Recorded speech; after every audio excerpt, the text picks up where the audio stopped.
Kuasa hukum Juarsa, Bupati Nonaktif menilai keterangan 3 saksi yang dihadirkan Jaksa Penuntut Umum KPK Republik Indonesia di persidangan lemah dan tidak ada keterkaitannya dengan terdakwa.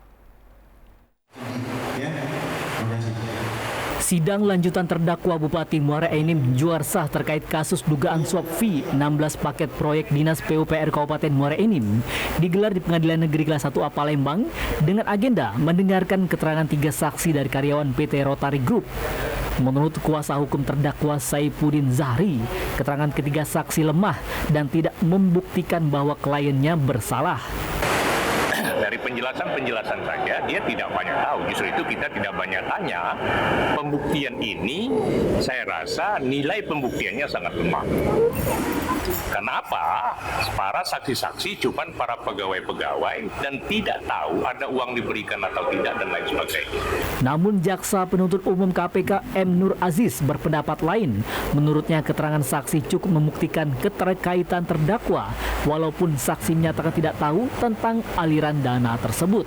Kami berharap sih sebenarnya mereka ngomong bahwasanya mereka tahu adanya pemberian fee untuk dinas, fee melalui Elvin gitu ya. Tapi mereka mengatakan tidak tahu gitu.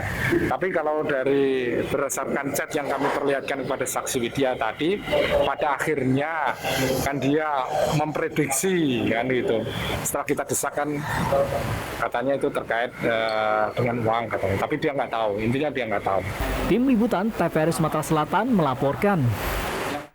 Pihak Kejati Sumatera Selatan sudah melimpahkan berkas perkara dugaan tindak pidana korupsi dana pembangunan Masjid Raya Sriwijaya Jilid 2 yang di dalamnya terdapat nama SM, mantan Sekda Sumatera Selatan, dan AN ke Pengadilan Tipikor Palembang.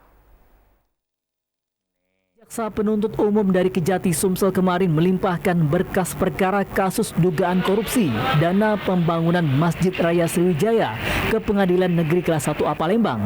Berkas perkara tersebut diterima langsung oleh petugas Panitera Cecep Sudrajat. Telah dilimpahkannya berkas perkara itu dibenarkan juru bicara Pengadilan Negeri Palembang Sahlan Effendi.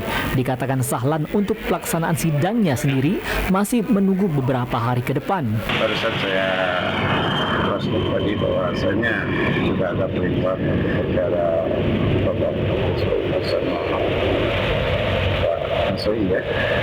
Jadi sudah dilakukan oleh penuntut umum pengadilan dan pengadilan tinggal meregister dan insya Allah pada sore dibuka oleh Pak Ketua dan akan menetapkan majelis hakim.